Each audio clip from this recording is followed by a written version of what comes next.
it's important for leaders to find that balance. You know, there are those that will want to come in and not say hello to people.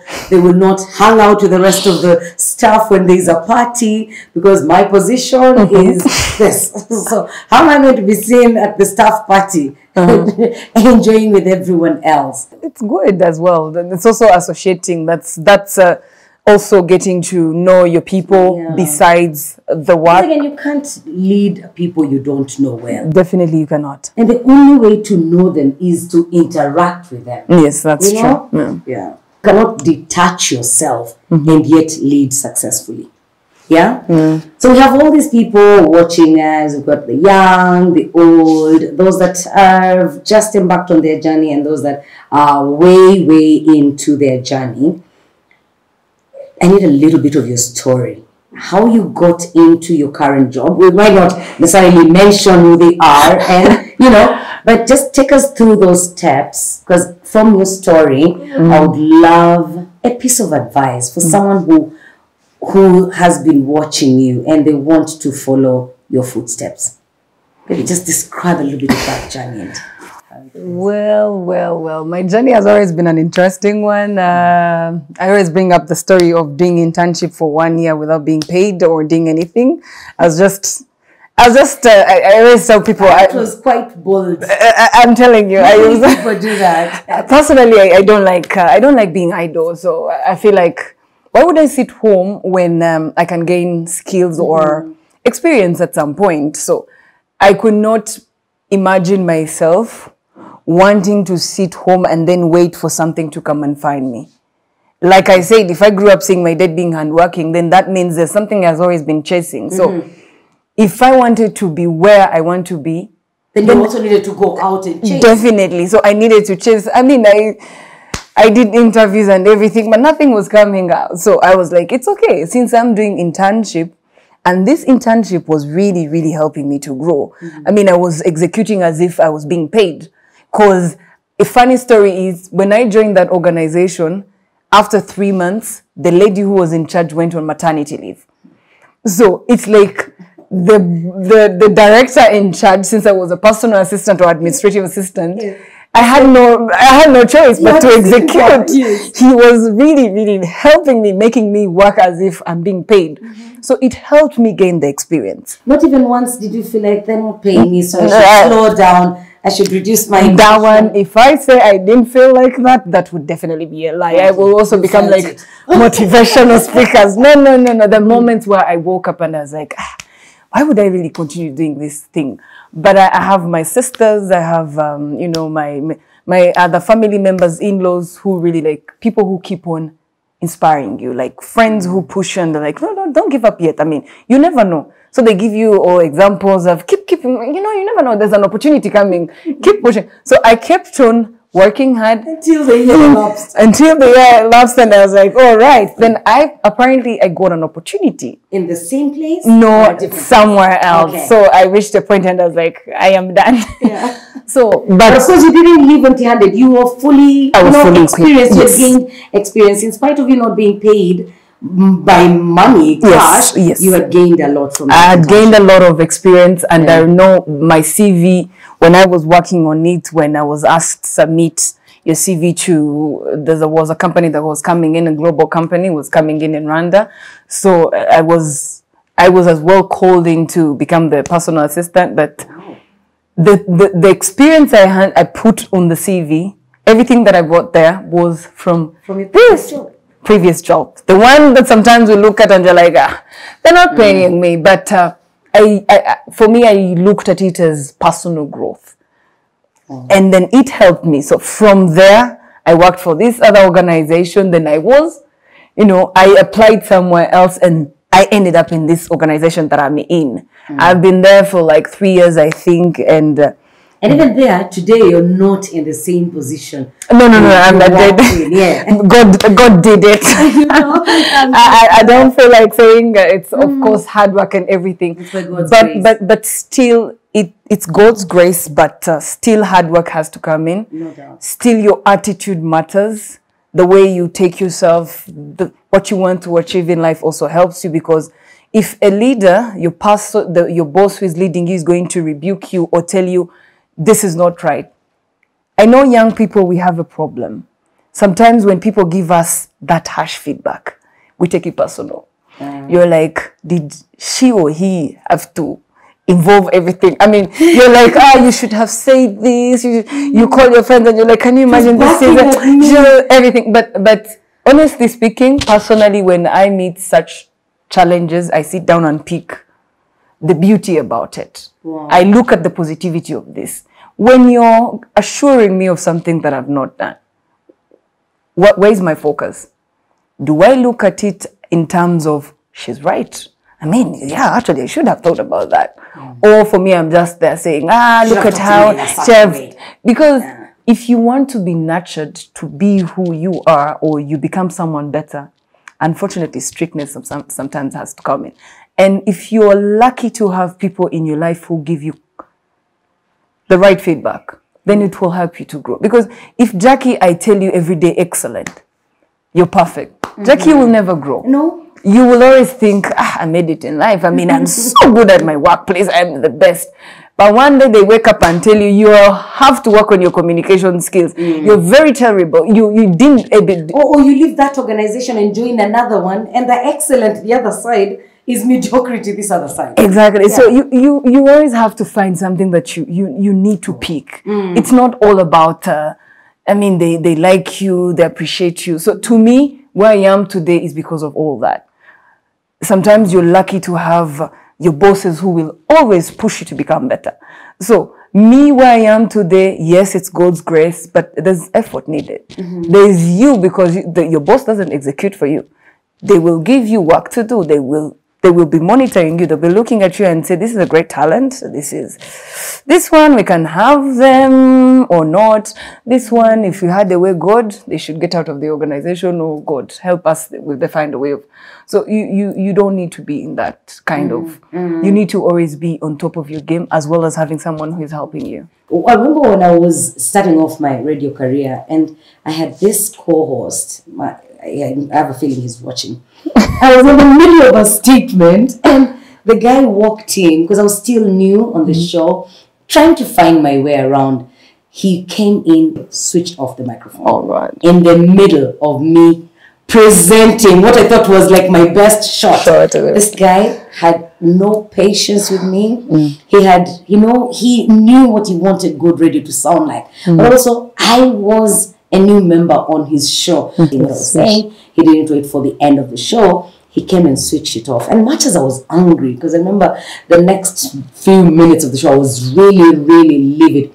But I picked something out of that. I took it as a challenge and said, I will fight to be the best. You know, this that you've done, I will take my lesson from this. I will fight to be the best. And so for the young people that are watching us, we're talking about internship, going in for internship. You want your boss to talk to you in a certain way. But as you've said it, the times they will be very hard on us. And it's not out of malice. It's just because they want us to be the best. The best that we could ever be. And so what should you do instead of getting angry or quacking with things in the early days of work? Pick the positive out of that. It's important. It's very important. Let's give them 3. I just need you to highlight at least 3. For somebody who is in that line, they have life goals, but they do not know what to do with themselves, how to move on from where they are, how to deal with challenges at work. Give them just 3, what would we call them? 3 hacks that have worked for you in a workplace for you to succeed, especially in your professional life. Positivity. That's one thing. Why do I say positivity? There's always a bright side on the other side. There's something to always look at. When you wake up and you feel like you've given up, trust me, you'll never reach anywhere, because already you've given up. So there's no chance of trying. Already your mind is, you've already set your mind to, I'm done. So if you have that mentality, even if you've been looking for a job for the past 5 to 6 years, you're already done. So what more can someone tell you? Nothing. Positivity. What more will push you? There's nothing. Yeah. So because already you feel like you're done with life. So I always encourage people, I tell them, in as much as it's very hard, you need to be positive. Try, yes, today you wake up and you're like, God, I don't know why you created me, or probably this was a wrong choice, or I don't know. But then you need to also go and say, why not try this up? If this has failed, why not do this? Consult people. Look for some friends who can actually advise you to maybe look for something, or maybe someone can say, you know, your problem is, this is your problem. Maybe someone would come and tell you, I feel like maybe you haven't tried this, and you're like, oh, maybe I should try this. So positivity is one thing I wish everyone could have, because I know we're so into this. We dwell so much on negativity. Exactly. I feel like everyone in your life is everyone is reminding you this has not worked. I mean, you've been in an organization for 10 years, nothing moves, no promotion. And then you feel like those are the things that you can only look at. Instead of saying, am I learning? Am I looking at this? So we need to be positive, even when I know it's very hard. But sometimes you need to be positive, because positivity is what pushes you to try something new. Then another thing I always wish that young people could really, really look at, in as much as we want to have fun, we need to combine it. I remember, I'm going to bring this up, there's a time, it was on social media, I think it was probably Liberation of last year, I don't know, when the president was invited, I think it was a party or something, everyone was there, and then I think they left at around 2 or 3, and the following day, he was somewhere else around 8 a.m. or I think 7. The whole social media was like, how does he do it? How does he do it? The young people, the young people are already calling in with excuses. God, I will not make it at work. I have a running stomach. You see, in as much as we want to achieve certain things, never let your life, your fun, disrupt your job. I always told people, in as much as one would never want to bring in this thing, I always told my friends that if alcohol one day made me miss to attend my job, miss to execute a specific role or job or something, that's the day I will quit. That's the day I will say, I am being ruled by something that has no power over me. So I am done. I always tell people, because why do I bring this in? I've seen very many young people who are so into the thing of having too much fun, and then we forget this other side. The energy you put in partying is not the same energy you put in your job, which is very funny, because where do you get money to party? Correct. Where does it comes from the job. So why can't you put in the same energy? Who doesn't want to become a manager? Even more on the work side. So I always wish the same energy we put in partying should also be, you need to also balance, because this one is actually fueling more of the party side than the other. So need to know how to chip in. Have fun, have fun, but don't let that fun, that is temporary. Let it not get in your way of becoming excelling at work. Exactly. So those are things that I always wish I could tell people. And then there's also professionalism. Why do we mix pleasure with business? If you get into the office, it's strictly business. Do not bring in your emotions. Do not bring in who brought you in the organization. Do not bring in who your father is. Do not bring in who your cousins are. That doesn't matter. It doesn't matter, because in life, someone is looking at the results. You might be privileged. I mean, well and good. And that's the reality of this life. But that name is not the one working here. That name is not the one that is. We've seen very many people who were once rich and then all of a sudden they're no longer rich. Why? Because probably one person ended up becoming, they became comfortable. So to my young people, I always say, of course I'm young, I'm not that old, but how you got into an organization, who you were there, you should never mix business with pleasure. Do your job the way you're supposed to do it. Execute it. If you're lucky to wake up and someone is pushing you up there, well and good. Yeah, you're lucky. But then why can't you prove that you're capable Why do you have to bring in all of the and brag about it like, it was all because of this and this and this? No, it doesn't work like that. And those are small things that I always see. We tend to leave on the side, but that's the virus that is eating us every day. Because you grow up with that mindset of saying, why did that person yell at me? And then all of a sudden you're calling all your friends, in-laws and everyone because you think you have a specific standard in an organization and all of a sudden it's gone. So I feel like we need to know, we need to differentiate. It doesn't matter the age. It doesn't matter who you are because certain things have to, you learn every day. You learn every day. So if we can know this is work, I'm going to do my work. This is personal, we're going to have fun. So those three things I feel, because personally, those are the things that have helped me. Yeah. I know this whole thing is not a one size fits all. No. One has to know that. Yeah. But everything that you see, but that might not work so it might not work for someone else. But I know at some point, there's always something you pick from people you meet. There's always something you pick from your workplace. There's always the people you meet. There's always something that you pick from. Yeah. So it's a continuous curve. You learn. Back to the leaders, Jackie. Somebody who feels like they're doing a favor to the person that they're leading. And yet, in several conversations you and I have had, the good you will be credited for. If somebody goes through your hands and they go and excel somewhere, you will be credited for that. But the reverse is true. If you didn't invest in them enough, if you didn't build them well enough, then indeed, who will be blamed for that? You as a person. When you're in a leadership position, you're supposed to always think for your team. You're supposed to look out for them because you're growing young leaders. You're nurturing them to become better. You're looking at them and saying, I need these kids to be better than myself.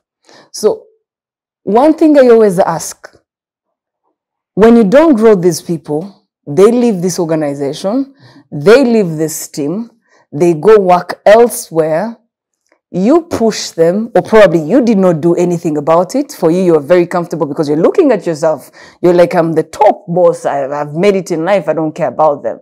When they leave and go somewhere else, who gets the credit? It's you as a leader. So one is going to look at Jackie and say, wow, she's good. That workplace, they really groomed her. And then you're going to look at someone who is there, whom you did not do anything about. There's a difference. There's helping someone and then they fail you. But there's also sitting and leaving people the way they are. And then this person leaves and goes to a big other organization. Trust me, in a month or 2 or 3 after probation, they are not successful. Everyone is going to be like, I wonder what she was doing in that organization. Correct. And then where does the send them back to you? The same thing. I don't understand how that lady was working with this. I don't understand how he was working with this. So these are things that very few leaders don't get to understand. And then another thing, you're not in that position to die from there. I'm sorry to use that word because you're there to move somewhere else. So who is going to, it's a journey. Who is going to take it up? If you're seated and you're comfortable and you're not growing these young people, who is going to take it up? No one. We're going to struggle looking for other people. So if you're in that position, you're not doing anyone a favor. You're actually helping yourself. When you have a team that is excellent, your work is going to be executed in no time. When you have a team that is just there, you're always going to be the person who is struggling. So let it be a team, work it out, and then find a way of serving you. And then how about the entire team just fitting into their roles? Because again, a company can only have one CEO, you can only have one administrative assistant. So how about then you advising us on how to just excel in our to small positions? Let us not be struggling to unseat the CEO. Is it possible to shine in my position as a receptionist and shine really bright? Well, that's the sad reality of what people don't want to listen to. There's definitely one president in the country. There's definitely one minister in a specific ministry. There's one CEO, probably there's other, board members and all that. But like I said, I think I mentioned about this earlier. You don't need to wait to get where you are to become the best. Your position, let's say today you're a manager, you need to excel in it. You need to teach yourself how you can become the best. You need to always think, how can I improve this? Because in the world where we are in today, let's look at even the reality. Who knew Corona was coming? No one saw it coming. But we had to adjust. That's the same thing. In your position where you are in, it's not going to be a routine. Of course, there's some functions where it's going to be a routine, but there's always something new that is going to come up. Excel through it. Become the best on it. Because I know we face challenges. Today you're going to execute this better. Tomorrow you're going to forget it. And then again, go back and then start on it. So be the best you can without only looking at expectations. Because if you're thinking of, I need to go up, I need to go up, I need to go up. Again, it's going to drive you to an extent where your energy is going to be drained if you're not getting there. And I mean, you're giving yourself a timeline of which reality does not fit in with your time. It doesn't. You might succeed at 50 years when someone just succeeded at 25. And you're like, how is this possible? So be the best you can at your level. If you're a receptionist, make sure that everyone is looking at you and say, she's very good. You need that. Yeah. Because once another opportunity comes, trust me, someone is going to pick you. Because everywhere you go, there's an eye. Someone is one. Even if it's an organization where someone comes in, a visitor, a client, they'll look at you and they're like, I want to take that girl. I want to take that boy. And then it happens. Amazing. Yeah. So don't even just do it to impress the people you work with. It could be that visitor. It could be that visitor. It could be you yourself achieving your goals. So be the best you can as you wait for those opportunities, or if that opportunity comes, then grab it. But you will grab it when you know you will put achievements on your CV. You'll be like, I was given an award, I've been recommended, I've been ABCD, but you'll be having something. Amazing. Yeah. Jackie, as we conclude, do you have any reading material that you'd love to recommend? I know you read a lot. Is there a book that you want the rest of us to go by? Because indeed, we want to be good leaders. Well. Unfortunately, my books are all about politics, leadership, and you really love politics and leadership. Well, like the president said, we have no choice. We will find ourselves, whether you want it or not, you're in it. If you don't like it, but you will find yourself in it, because this is society we're in. At some point, you have to contribute as a citizen. So that's politics. You may not play it, but you'll be involved. Yes, so I can't say, I mean, it's different. However, one of the books that I read and I felt like I loved it, it pushed me to think outside the box. There's a gentleman called, is it Robin Sharma? Yes. So there's a book he has, of course, again, it goes to the leadership, the leader who had no title.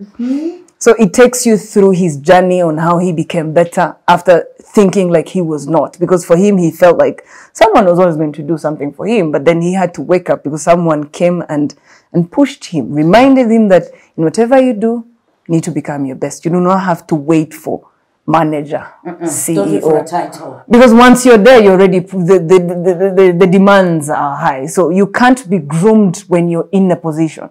You need to be groomed at an early stage so that you can make it. Position. You wait for the position. So I would recommend that for the people, of course, who love reading. I know reading is not the leader. No, the leader who had no title. Oh, the leader who had no title. So it's a book that is very helpful, of course, for those who read books like that. I know sometimes people are like, we don't do self-help books and all that. I mean, they feel like the motivation is a lie, but I know in life, you pick what suits you. Look at your situation and pick what is yours. Speaks to that situation. Yes. So you don't need everything we meet, even the friends that we have. It's not like everyone will learn from them, or even friends, even colleagues. I mean, there's always something that you pick. Sure. Yeah. Thank you. Jackie, thank you so much. Thank you so much, Jackie. I mean, it's been a pleasure. Thank you so much. You're welcome. This has been such a great conversation. If there's anything that I have picked from Jackie, it's we are all leaders in our different capacities, and don't limit yourself. It's wrong for you to wait to accomplish a certain mission for you to behave like a leader, or for you to do what leaders ought to do. Basically, in whatever capacity you're serving today, give it your best. As you heard, and this is something we have said on the show before, someone is always watching. And for you to succeed tomorrow, be a better person today. Start working towards it today. Because that's the only way that leadership role will find you. But also when you get to it, it will be easier for you to just swim through and sail smoothly. It's been such an honor to have you with us. Thank you so, so much. And kindly subscribe. Subscribe if you haven't done so yet. If you're watching us for the first time, we're here every single Friday and we look forward to you coming back. Have a good evening.